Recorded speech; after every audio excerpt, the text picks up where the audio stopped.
tizzadagi og'riqlar, oyoqlardagi har xil shishlar, ertalab belni qotib qolishi bu aslida qarichilik belgisi emas.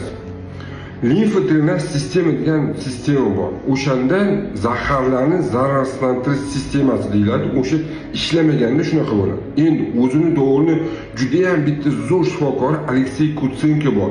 O'sha mashhur shaxtyorlarni, keyin har xil zavodda ishlovchilar odamlarni zararsizlantirib davolagan bir zo'r mutaxassisi limfa drenaj sistemasini zararsizlantirish, zaharlardan tozalash, shishlarni ketkazish metodikasi bor.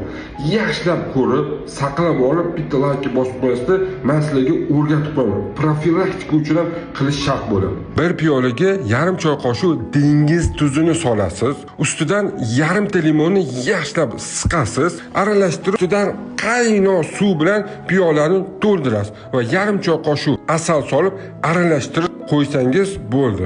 Mana shu tayyorlamani 3 kun ichsangiz, ertalab och qoringa tanadagi shishlik ketadi, bo'g'imdagi og'riqlar kamayadi. 7 kunda organizm sog'ayishni boshlab, 3 haftada ortiqcha suyuqliklarning ketishi hisobiga tana vazni kamayadi. Sog' bo'linglar, salomat bo'linglar. Sizlar bilan doktor Kamilov.